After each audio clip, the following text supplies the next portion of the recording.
Halo semuanya, di video kali ini kita akan membahas sesuatu yang sangat menarik dan mungkin sering kita jumpai di sekitar kita, yaitu tentang reaksi osilasi dan fotokimia dalam sistem kimia. Selama beberapa menit ke depan, saya dan teman-teman saya akan membantu kalian untuk memahami topik ini. Jangan skip video ini ya. Reaksi kimia melibatkan perubahan struktur molekul, energi, dan konsentrasi zat. Perkembangan kimia modern menunjukkan adanya reaksi dengan perilaku kompleks. Reaksi osilasi merupakan reaksi periodik yang ditandai perubahan konsentrasi dan warna secara berulang. Contoh reaksi osilasi terkenal adalah reaksi Briggs-Rauscher. Reaksi Briggs-Rauscher menunjukkan sistem nonlinier dan jauh dari kesetimbangan.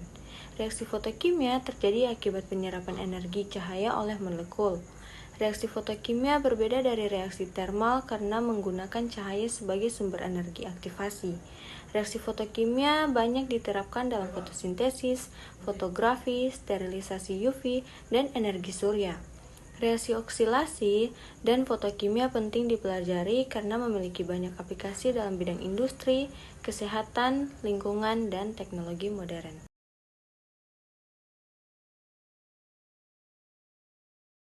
Nah teman-teman, pada grafik ini pertama perubahan berulang, di mana konsentrasi reaktan dan produk naik turun secara berkala sebelum mencapai kesetimbangan.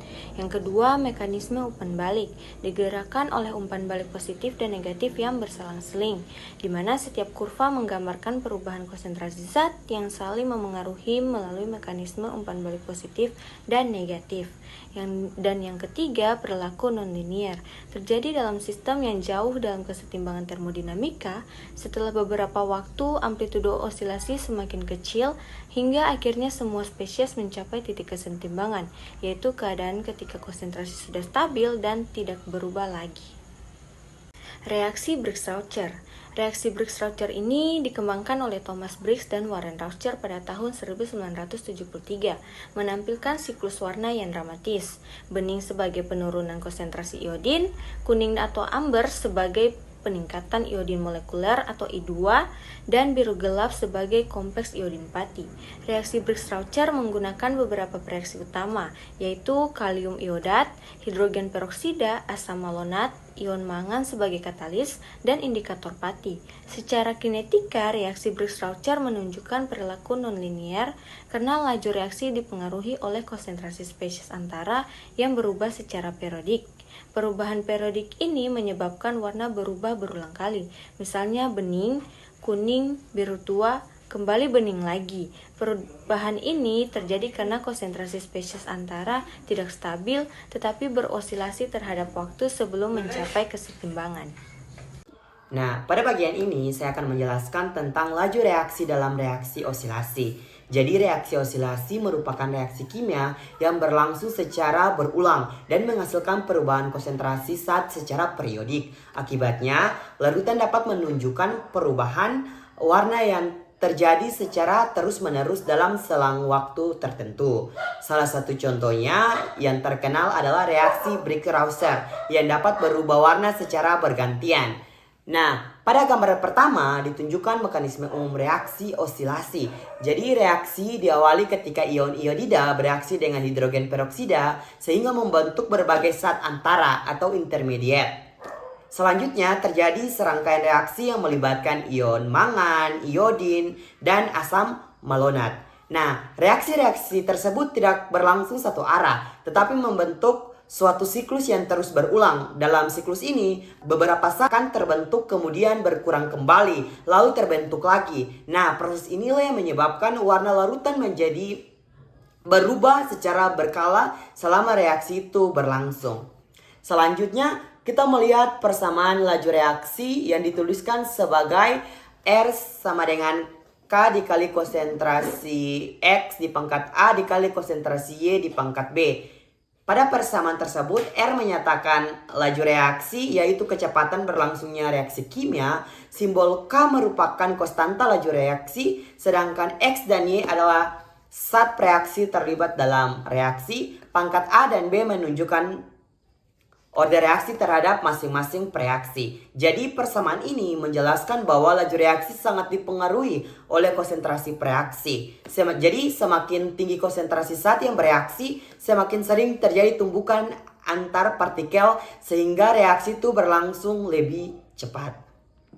Jadi pada bagian yang terakhir ditampilkan grafik hubungan konsentrasi terhadap waktu. Jadi grafik ini menunjukkan ciri khas reaksi osilasi, yaitu konsentrasi zat yang tidak konstan, kemudian konsentrasi suatu zat itu dapat meningkat, lalu menurun kembali. Meningkat kembali secara berulang. Ketika konsentrasi satu zat bertambah, maka konsentrasi yang lain itu dapat berkurang. Setelah beberapa waktu, pola yang sama akan terulang kembali sehingga membentuk gelombang yang teratur. Nah, perubahan konsentrasi yang berlangsung secara periodik inilah yang menyebabkan perubahan warna larutan terlihat berulang selama reaksi itu berlangsung. Itu sah. Nah, pada slide ini diberikan contoh perhitungan kondisi tunak atau steady state pada model Lotka-Volterra yang digunakan untuk menjelaskan perilaku reaksi osilasi. Jadi diketahui persamaan laju diferensial sebagai berikut. Ada dua persamaan. Persamaan yang pertama itu D dikalikan dengan konsentrasi X diper dengan DT sama dengan K1 dikali konsentrasi A dikalikan dengan konsentrasi X dikurang dengan K2 dikalikan dengan konsentrasi X dikalikan dengan konsentrasi Y. Persamaan yang kedua yaitu D dikali dengan konsentrasi Y diper dengan DT sama dengan K2 dikalikan dengan konsentrasi X dikalikan dengan konsentrasi Y dikurangi dengan K3 dikalikan dengan konsentrasi Y. Dengan data konstanta K1 sama dengan 2 kali 10 pangkat min 2 molar pangkat min 1 sekon pangkat min 1. K2 sama dengan 4 kali 10 pangkat min 1 molar pangkat min 1 sekon pangkat min 1. K3 1 kali 10 pangkat min 1 sekon min 1 dan konsentrasi A sama dengan 2 molar. Nah, karena yang dicari adalah kondisi tunak, maka laju perubahan konsentrasi sama dengan 0.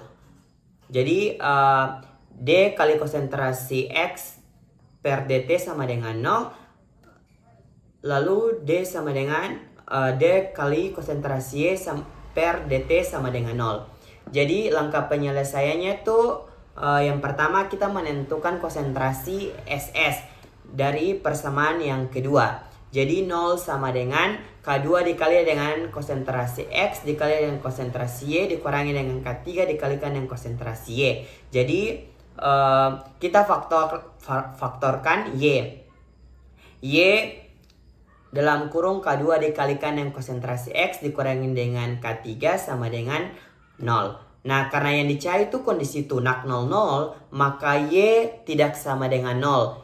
Jadi K2 dikalikan dengan konsentrasi X dikurangi dengan K3 sama dengan 0. Maka konsentrasi X sama dengan K3 per K2. Jadi substitusi nilai saja, kita tinggal masukkan nilai K3-nya itu adalah 1,0 kali 10 pangkat min 1 diper dengan 4,0 kali 10 pangkat min 1.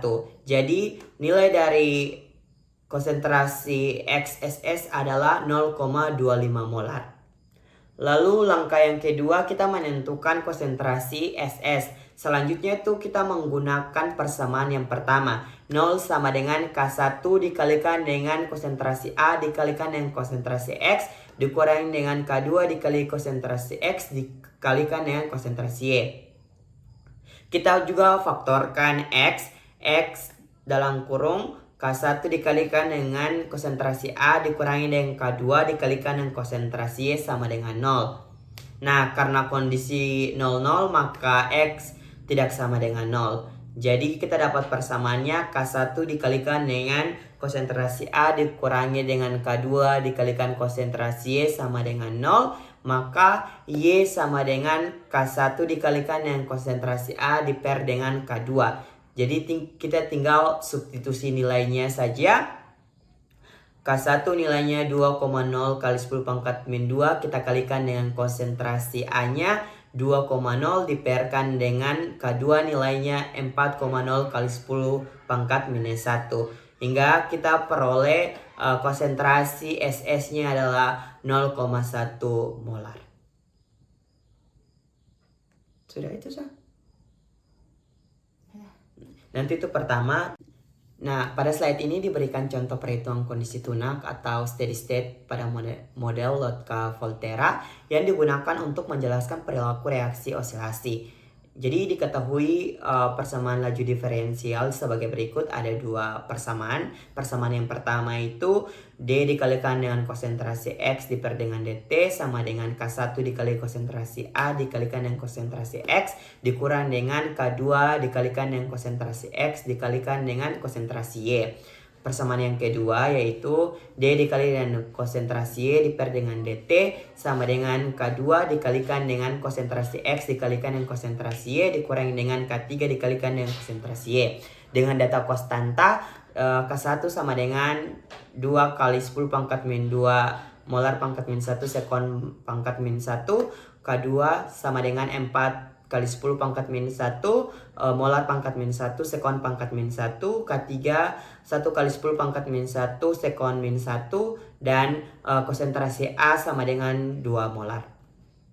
Nah, karena yang dicari adalah kondisi tunak, maka laju perubahan konsentrasi sama dengan nol. Jadi D kali konsentrasi X per DT sama dengan 0.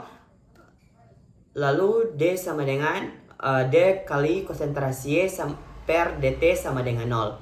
Jadi langkah penyelesaiannya tuh yang pertama kita menentukan konsentrasi SS dari persamaan yang kedua. Jadi 0 sama dengan K2 dikali dengan konsentrasi X dikali dengan konsentrasi Y dikurangi dengan K3 dikalikan dengan konsentrasi Y. Jadi kita faktorkan Y.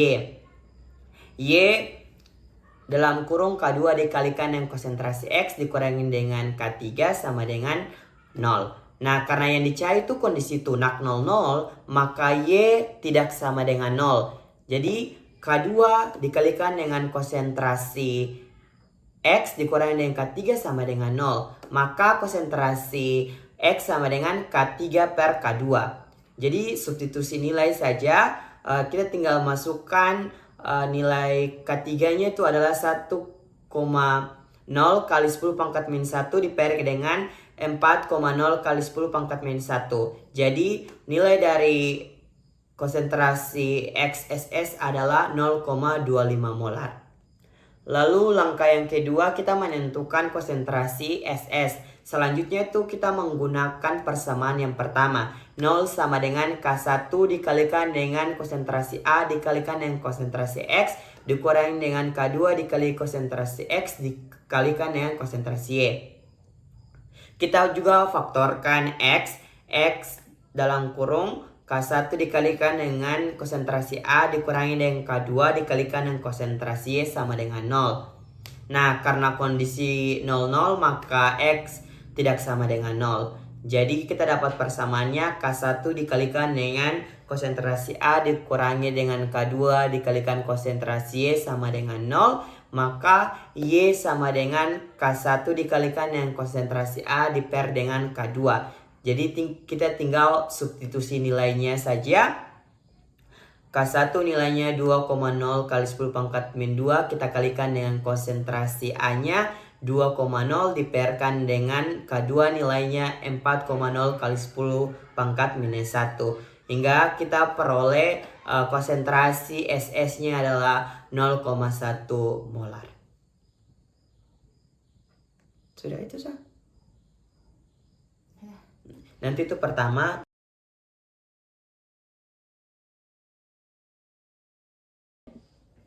Nah, pada bagian ini kita akan membahas dasar-dasar fitokimia yang menjelaskan cahaya dapat memicu terjadinya reaksi kimia. Mungkin muncul pertanyaan, bagaimana sih cahaya itu yang terlihat sederhana ternyata bisa menyebabkan suatu zat yang mengalami perubahan kimia? Jawabannya terletak pada kemampuan molekul itu sendiri untuk menyerap energi dari cahaya. Dalam fotokimia, terdapat dua hukum dasar yang menjadi landasan utama. Hukum yang pertama adalah hukum Grotius-Draper. Hukum ini menyatakan bahwa hanya cahaya yang diserap oleh suatu zat yang dapat menyebabkan terjadinya reaksi fotokimia. Jadi jika cahaya itu hanya melewati suatu zat tanpa diserap, ya maka reaksi itu tidak akan terjadi sama sekali. Nah, untuk mempermudah pemahaman kita, bisa mengibaratkan seperti proses belajar. Jadi informasi baru akan bermanfaat jika benar-benar diterima dan dipahami. Jadi begitu juga dengan molekul, teman-teman. Molekul harus menyerap energi cahaya terlebih dahulu sebelum dapat mengalami perubahan. Nah, selanjutnya adalah hukum Stark-Einstein. Jadi hukum ini menjelaskan bahwa satu molekul menyerap satu foton cahaya untuk mencapai keadaan tereksitasi. Foton sendiri merupakan paket energi terkecil yang dibawa oleh cahaya. Hibi belum sampai di ketika itu, cukar dile. Saya potong. Ketika molekul menyerap foton, energinya itu meningkat sehingga molekul berpindah dari keadaan dasar menuju keadaan tereksitasi. Pada kondisi inilah molekul menjadi lebih reaktif dan lebih mudah mengalami reaksi kimia. Hubungan antara cahaya dan frekuensinya dapat dijelaskan melalui persamaan berikut. Delta E sama dengan H dikalikan dengan U. Nah, pada persamaan ini, delta E menunjukkan energi yang diserap atau dilepaskan, H adalah konstanta Planck, dan U adalah frekuensi cahaya. Persamaan tersebut menunjukkan bahwa energi cahaya berbanding lurus dengan frekuensinya. Jadi, semakin tinggi frekuensi cahaya, semakin besar energi yang dimilikinya. Oleh karena itu, sinar UV itu memiliki energi yang lebih besar dibandingkan cahaya. Lanjut ya. Oleh karena itu, sinar ultraviolet Oleh karena itu, sinar ultraviolet itu memiliki energi yang lebih besar dibandingkan cahaya tampak. Jadi energi yang lebih tinggi ini membuat sinar ultraviolet itu lebih efektif dalam memicu berbagai reaksi kimia. Cuma itu. Kemudian ada quantum yield. Nah, quantum yield ini didefinisikan sebagai ukuran efisiensi reaksi fotokimia yang menunjukkan perbandingan antara jumlah molekul yang benar-benar bereaksi dengan jumlah foton cahaya yang diserap oleh sistem. Rumusnya adalah jumlah molekul bereaksi dibagi dengan jumlah foton diserap. Nah, interpretasi nilai kuantum yang pertama adalah hasil kuantum sama dengan 1. Dia itu mematuhi hukum Stark-Einstein, kondisi ideal di mana tetap satu foton diserap untuk mereaksikan satu molekul. Reaksi berjalan sempurna sesuai hukum kesetaraan fotokimia. Nah, untuk hasil kuantum lebih dari 1 terjadi reaksi berantai. Nilainya tinggi karena satu foton yang diserap berhasil memicu pembentukan radikal bebas atau produk antara yang memulai reaksi berantai sekunder sehingga banyak molekul lain ikut bereaksi tanpa perlu menyerap foton baru. Lalu hasil kuantum kurang dari 1 terjadi deaktivasi molekul. Nah, nilainya itu rendah karena tidak semua molekul yang sudah menyerap foton lanjut bereaksi. Sebagian energi hilang di tengah jalan melalui proses non-radiatif atau seperti berubah jadi panas atau getaran. Nah, proses radiatif lain seperti fluoresensi atau fosforesensi sebelum sempat membentuk produk. Kemudian ada fotokimia versus thermal. Yang pertama ada mekanisme aktivasi. Nah, reaksi fotokimia, dia itu molekul menyerap foton spesifik untuk langsung meloncat ke keadaan tereksitasi tunggal tanpa mempengaruhi molekul di sekitarnya. Kemudian reaksi thermal, aktivitas terjadi melalui transfer energi kinetik saat molekul-molekul saling bertumbukan akibat peningkatan suhu. Kemudian ada sumber energi. Nah, pada reaksi fotokimia menggunakan foton cahaya sebagai pemicu utama. Pada reaksi thermal menggunakan tumbukan thermal panas untuk melewati energi aktivasi. Yang ketiga, selektivitas dan periodivitas. Nah, untuk reaksi fotokimia sangat selektif dan dapat periodik. Hanya molekul dengan gugus fungsi atau kromofor yang cocok dengan panjang gelombang cahaya yang akan bereaksi. Sedangkan pada reaksi thermal, acak dan non-selektif. Panas menaikkan energi seluruh sistem sehingga semua molekul memiliki peluang yang sama untuk bertumbukan dan bereaksi. Keempat ada hukum dasar. Nah, pada reaksi fotokimia mematuhi hukum Gauss-Draper, yaitu hanya cahaya yang diserap yang efektif menghasilkan perubahan kimia, dan hukum Stark-Einstein, setiap molekul diaktifasi oleh satu foton. Selanjutnya ada reaksi termal, yaitu mematuhi hukum Arrhenius dan prinsip-prinsip termodinamika klasik.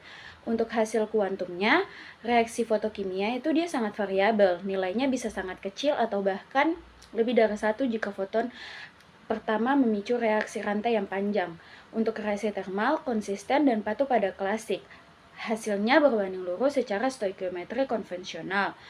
Keenam, faktor penentu laju, di mana untuk reaksi fotokimia ditentukan oleh frekuensi cahaya dan hasil kuantum, bukan oleh intensitas panas. Untuk reaksi termal ditentukan oleh suhu T dan konstanta laju K. Pada grafik respon, untuk reaksi fotokimia itu grafik terhadap waktu, laju pembentukan produk atau keadaan tereksitasi meningkat secara linear atau konstan seiring lamanya penyinaran. Reaksi termalnya itu grafik terhadap suhu laju reaksi meningkat secara eksponensial seiring naiknya suhu. Untuk mematuhi klasik, pada reaksi fotokimia tidak terjadi penyimpangan kuantum karena melibatkan lompatan energi elektron yang diskret atau kuantisasi. Sedangkan pada reaksi termal, ya berjalan secara konsisten sesuai dengan hukum mekanika statistik dan termodinamika klasik. Kemudian ada aplikasi fotokimia. Yang pertama ada fotosintesis. Nah, proses konversi alami yang terjadi pada tumbuhan di mana energi cahaya matahari diserap oleh klorofil untuk mengubah karbon dioksida dan air menjadi glukosa dan oksigen. Ini adalah contoh reaksi fotokimia alami paling penting di bumi. Kemudian ada sterilisasi UV. Nah, pemanfaatan radiasi sinar ultraviolet atau UV untuk pemurnian air atau udara. Nah, secara fotokimia, energi dari UV ini diserap oleh asam nukleat mikroorganisme seperti bakteri atau virus yang kemudian merusak struktur DNA. Nah, DNA mereka sehingga mereka tidak dapat berproduksi dan mati. Lalu ketiga ada energi surya atau solar energi. Penerapan teknologi pada sel surya ketika cahaya matahari mengenai bahan semikonduktor seperti silikon, energi foton memicu eksitasi elektron dari pita valensi ke pita konduksi. Perpindahan elektron akibat stimulasi cahaya inilah yang menghasilkan arus listrik untuk sumber energi terbarukan. 3. Oke, di sini saya akan mempresentasikan hasil perbandingan performa antara dua jenis sistem reaktor, yaitu reaktor arus searah konvensional tanpa osilasi dan reaktor arus osilasi. Kalian bisa lihat pada slide ini. Perbandingan ini dapat dilihat dari pola aliran, mekanika perpindahan massa, profil reaksi hingga hasil konversi akhirnya. Yang pertama di sini saya akan menjelaskan yang gambar tanpa osilasi atau reaktor arus searah. Di sini ada gambar di mana pola aliran atau hidrodinamikanya menggunakan pengatur biasa yang menghasilkan aliran laminar konvensional. Karakteristik aliran ini membentuk pola memutar yang statis sehingga menciptakan dua zona pencampuran yang lambat, yaitu atas dan bawah reaktor. Akibatnya, pencampuran zat di dalam reaktor tidak merata atau tidak homogen. Lalu, di bawahnya ada perpindahan massa. Karena aliran laminar dari pencampurannya lambat, maka molekul substratnya, kita ambil contohnya itu glukosa, membutuhkan waktu yang lama untuk bertemu dengan enzim. Hal ini digambarkan sebagai panjang perpindahan massa yang lebar atau jauh. Selanjutnya ada profil konsentrasi, di mana grafik ini menunjukkan peningkatan produk, di mana produk yang dihasilkan bisa fruktosa atau konstose terhadap waktu berjalan secara linear dan lambat. Untuk produknya yaitu fruktosa atau konstose itu adalah hasil dari konversi molekul bereaksi awal. Lalu ada terakhir profil energi aktivasi yang dimana memiliki kurva standar yang membutuhkan energi konstan untuk mencapai puncak. Kelemahan dari sistem ini adalah menghasilkan perpindahan massa yang lambat yang berakibat pada efisiensi yang rendah, waktu konvensi yang lama, serta hasil konversi yang kurang dari 60%. Lalu di sebelahnya ada gambar dengan osilasi atau reaktor arus osilasi. Bisa dilihat pada pola aliran atau hidrodinamikanya dengan menekan mekanisme osilasi dan multi-stage impeller. Reaktor ini menghasilkan aliran turbulen osilasi, yang dimana menciptakan zona pencampuran intensif yang membentuk pusaran-pusaran kecil atau vortex. Bisa dilihat pada gambar tersebut di seluruh bagian reaktor, sehingga pencampurannya menjadi sangat homogen. Lalu di bawahnya ada perpindahan massa. Turbulensi yang intens ini memotong jarak antar molekul, menghasilkan pendek perpindahan massa. Molekul substrat dan enzim dapat berinteraksi secara instan dan berulang-ulang karena kontak molekul yang meningkat tajam. Lalu ada profil konsentrasi, di mana grafiknya itu berbentuk fluktuasi, yaitu naik turun bergelombang, seperti pada gambar tersebut, namun meningkat tajam seiring waktu, mempresentasikan efek dinamis dari gerakan osilasi yang terus-menerus mendorong pembentukan produk. Lalu ada profil energi aktivasi, di mana reaksi ini berjalan lebih efisien di bawah pengaruh suhu yang optimal karena distribusi panas dan molekul yang merata. Keunggulan dari dengan menggunakan osilasi itu sistem ini menghasilkan perpindahan massa cepat yang memberikan efisiensi yang tinggi, waktu konversi yang singkat, pencampuran yang homogen, dan mendongkrak hasil konversi hingga lebih dari 95%. Pada slide selanjutnya, di sini terdapat contoh soal, di mana soal ini adalah sebuah reaksi fotokimia diinduksi oleh cahaya dengan panjang gelombang sebesar 300 nanometer. Hitunglah yang pertama, energi dari satu foton cahaya tersebut dalam joule, yang kedua, energi dari 1 mol foton dalam satuan kilojoule per mol. Pada soal tersebut sudah diketahui konstanta Planck sama dengan 6,626 kali 10 pangkat min 34 joule sekon. Kecepatan cahayanya sama dengan 3 kali 10 pangkat 8 meter per sekon, dan bilangan Avogadro 6,022 kali 10 pangkat 23 mol min 1. Karena sudah diketahui, maka kita kerjakan yang pertama, energi dari satu foton cahaya tersebut itu rumusnya sama dengan E kali mu kali C kali lambda, yang dimana kita langsung kasih masuk nilainya, lalu kita coret satuannya dan mendapatkan hasilnya, yaitu energi satu foton menghasilkan 6,626 kali 10 pangkat min 19 joule per foton. Lalu yang kedua, ditanya energi dari 1 mol foton dalam satuan kilojoule per mol. Energi satu foton tadi kita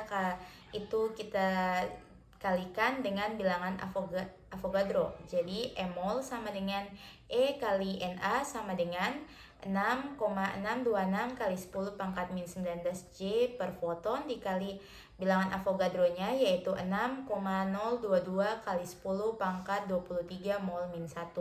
Kita kalikan dan mendapatkan hasil 399.017,72 joule per mol. Kita ubah dalam bentuk kilojoule karena di sini dalam satuannya minta kilojoule per mol, hasilnya yaitu 399 kilojoule per mol. Sudah. Dari video presentasi kami dapat ditarik beberapa kesimpulan. Yang pertama, reaksi osilasi atau Briggs-Rauscher, reaksi kimia nonlinear yang berlangsung jauh dari kesetimbangan secara periodik. Contohnya adalah perubahan warna berulang akibat naik turunnya konsentrasi iodin dan ion iodida yang dipengaruhi oleh faktor konsentrasi, temperatur, katalis, dan pengadukan. Lalu reaksi fotokimia, reaksi yang dipicu oleh penyerapan energi cahaya yang membuat molekul berada dalam keadaan tereksitasi. Berbeda dengan reaksi termal yang mengandalkan molekul tumbukan panas antar partikel. Fotokimia didasari oleh hukum Grotius-Draper dan Stark-Einstein. Untuk aplikasi dan manfaatnya sendiri, dalam fotokimia digunakan dalam fotosintesis, fotografi, sintesis farmasi, sterilisasi UV, fotokatalisis, dan teknologi panel surya. Untuk konsep osilasi di industri diterapkan melalui reaktor arus osilasi untuk meningkatkan efisiensi perpindahan massa seperti pada konversi D-glukosa menjadi D-fruktosa. Lalu yang terakhir, kedua jenis reaksi ini sangat penting dalam perkembangan ilmu kimia modern serta memiliki kontribusi besar di bidang industri, kesehatan, lingkungan, dan teknologi. Untuk referensinya sendiri, kami memakai beberapa jurnal dan juga buku online. Dan sekian, terima kasih. Untuk referensinya sendiri, kami memakai beberapa jurnal dan juga buku online. Dan sekian, terima kasih.